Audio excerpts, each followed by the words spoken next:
অহা 2-3 মাহৰ ভিতৰত প্ৰত্যেকটো সমষ্টিলৈ আমি যাম আৰু এই উদ্যমিতা আঁচনিৰ ধন বিতৰণ কৰিম 40 লাখ মহিলা 10,000 টকা দিলে মোক 4,000 কোটি টকা লাগিব এই কথা দিয়ে মামাই কাম কৰি দেখুৱাই আৰু আজি যেনেকে মোৰ মুখেদি মই আপোনালোকক কৈছো যে আজি 10,000 টকা দিলো আৰু 25,000 টকা দিম মানে দিমেই এতিয়া মোৰ কেইটামান পৰামৰ্শ আছে আপোনালোকে ধুনীয়াকৈ শুনিলক আজি আমি 10,000 টকাৰ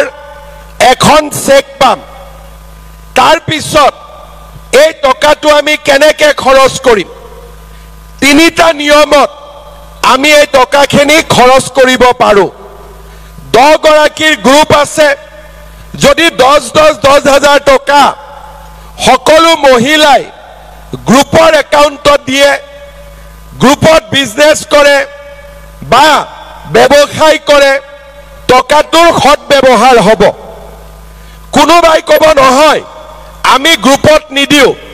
আমি নিজে কিবা কৰিম কোনো আপত্তি নাই এই 10,000 টকা দি আপোনালোকে ঘৰত তাঁতশালৰ কাম কৰক গাহৰিৰ কাম কৰক কুকুৰা পোহক গাই গৰু পোহক আপোনালোকে পিঠা বনাৰ ব্যৱসায় কৰক যি কৰক মই ব্যৱসায়ত লাভ হ'ব লাগে বুলি কোৱা নাই মাত্ৰ কৈছো ভাল কামত ব্যৱহাৰ কৰক ভাল কামত ব্যৱহাৰ কৰিলেই হ'ল কতো লাভ হ'ব লাগিব নহলে 25,000 টকা নাপাম সেইটো নহয় ভাল কামত ব্যৱহাৰ কৰিলেই পিছলৈ আপোনালোকে 25,000 টকাৰ বাবে সিলেকশন হ'ব কিছুমান মহিলাই মোক খুদে যে মোৰ হাজবেণ্ডৰ এখন দোকান আছে মোৰ হাজবেণ্ডে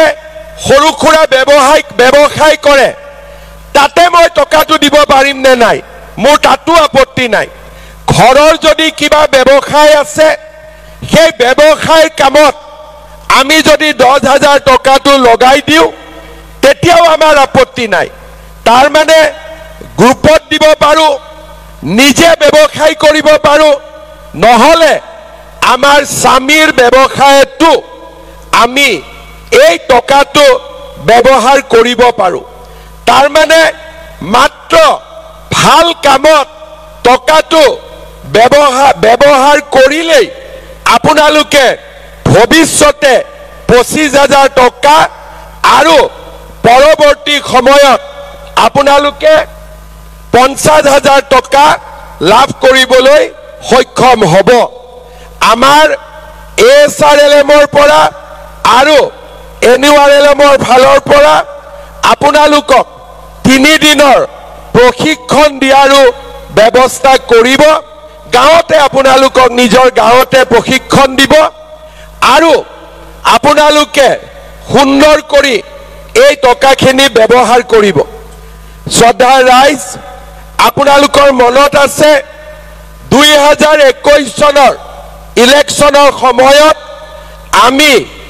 অৰুণোদয় আঁচনি আৰম্ভ কৰিছিলোঁ তেতিয়া কংগ্ৰেছৰ মানুহবিলাকে কৈছিলে যে এইবোৰ ইলেকশ্যনৰ কাৰণে দিছে ইলেকশ্যনৰ পিছত বন্ধ হৈ যাব অৰুণোদয় বন্ধ নহল 830 টকাৰ পৰা 1,000 1,000ৰ পৰা 1250 এইবাৰ গেছৰ সিলিন্ডাৰৰ নামত আৰু 250 টকা তাৰ মানে অৰুণোদয় গৈ 1500 টকা হ'বগৈ এনেকে যেনেকে মই অৰুণোদয় গছ পুলিডাল ৰুইছিলোঁ আৰু আজি অৰুণোদয় এডাল ডাঙৰ বটবৃক্ষত পৰিৱৰ্তন হ'ল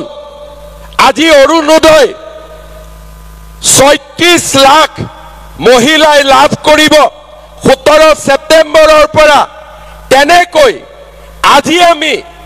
এই মহিলা উদ্যমিতা আঁচনিৰ যিডাল গছ পুলি ৰুলো ইয়াক আমি 25,000 আৰু 50,000 টকালৈকে লৈ গৈহে আমি ক্ষান্ত হ'ম তেতিয়ালৈকে আমি এই আঁচনি চলাই থাকিম আপোনালোকে মাত্ৰ আশীৰ্বাদ কৰিব কৰিবনে না আশীৰ্বাদ সৰুকৈ হাত চাপৰি বজাইছে নেকি আশীৰ্বাদ কৰিবনে নাই কৰিব হসাই যেতিয়া আপোনালোকে লগত থাকিব তেতিয়া আমি অৰুণোদয় মহিলা উদ্যমিতা নিযুত মইনা বিনা পইচাত চৰকাৰী চাকৰি মুখ্যমন্ত্ৰীৰ আত্মনিৰ্ভৰ অভিযান আজি আমি যিমান আঁচনিৰ কাম আৰম্ভ কৰিছো কোনেও আগতে কেতিয়াও কৰিব পৰা নাছিল আৰু আপোনালোকে আশীৰ্বাদ দিলে আমি আগলৈও এই ধৰণে আপোনালোকক আগবঢ়াই লৈ গৈ থাকিম শ্ৰদ্ধাৰ ৰাইজ আমাৰ চৰকাৰখনে অসমলৈ শান্তিৰ বাতাবৰণ আনিলে সমৃদ্ধি আনিলে আৰু এই চৰকাৰখনে যেনেকে কথা দিয়ে তেনেকে কথা ৰাখিছে আজি আপোনালোকে চিন্তা কৰক 40 লাখ মহিলাই এই উদ্যমিতা আঁচনি লাভ কৰিব অহা 2-3 মাহৰ ভিতৰত প্ৰত্যেকটো সমষ্টিলৈ আমি যাম আৰু এই উদ্যমিতা আঁচনিৰ ধন বিতৰণ কৰিম 40 লাখ মহিলা 10,000 টকৈ টকা দিলে মোক 4,000 কোটি টকা লাগিব আৰু যেতিয়া 25,000 টকা দিম তেতিয়া আমাক 10,000 কোটি টকা আমাক প্ৰয়োজন হ'ব আৰু যেতিয়া 50,000 কৈ আমি টকা দিম তেতিয়া 20,000 কোটি টকা প্ৰয়োজন হ'ব 4,000 10,000 14,000 লগত 20,000 তাৰ মানে সম্পূৰ্ণ আঁচনিখন আমি 34,000 crores আমি খৰচ কৰিব লাগিব আৰু তাৰে প্ৰথম 10,000 টকা খৰচ কৰাৰ বাবে বা আপোনালোকক দিবৰ বাবে আজি আমি ইয়াত সমবেত হৈছো তাৰ লগতে আপোনালোকে হিচাপ কৰক যে প্ৰত্যেক গৰাকী প্ৰত্যেক পৰিয়ালক আমি যেতিয়া অৰুণোদয় আঁচনি দিও তেতিয়াও মাহত আমাক 400 কোটি তাৰ মানে বছৰত আমাক 4,800 কোটি টকাৰ প্ৰয়োজন হয় তাৰ ওপৰত এইবাৰ অৰুণোদয় পৰিয়ালক আমি গেছ কিনিলেও আমি 250 টকা কৰি ৰাজ সাহায্য প্ৰদান কৰিম আমাৰ ছোৱালীবিলাকে যেতিয়া কলেজত পঢ়িব গৈছে হায়াৰ সেকেন্ডাৰীত প্ৰতি মাহত 12,500 প্ৰতি মাহত 1,000 টকা ডিগ্ৰীত 12,500 টকা আৰু হায়াৰ সেকেন্ডাৰীত 2,500 টকা তাৰ উপৰি পিজিত 2,500 টকা তাৰ উপৰিও 1 নৱেম্বৰৰ পৰা আপোনালোকে যেতিয়া ৰেশন কাৰ্ডত চাউল কিনিব বিনা পইচাত চাউল পাব তাৰ লগত আমি আপোনালোকক কম দামত দালিও দিম চেনিও দিম আৰু নিমখো দিয়াৰ আমি ব্যৱস্থা কৰিম তাৰ মানে আজি আপোনালোকে চিন্তা কৰক মোদী ডাঙৰীয়াই চাউল বিনামূলীয়াকৈ দিছে আমি দালি কম দামত দিম নিমখ কম দামত দিম চেনি দিম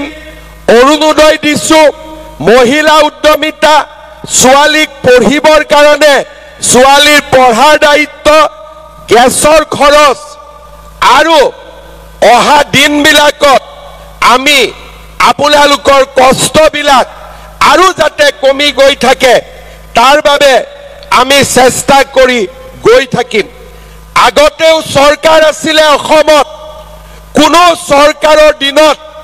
মহিলাসকলৰ বাবে ইমান কষ্ট আৰু ইমান স্কিম আগতে কোনেও কেতিয়াও লোৱা নাছিলে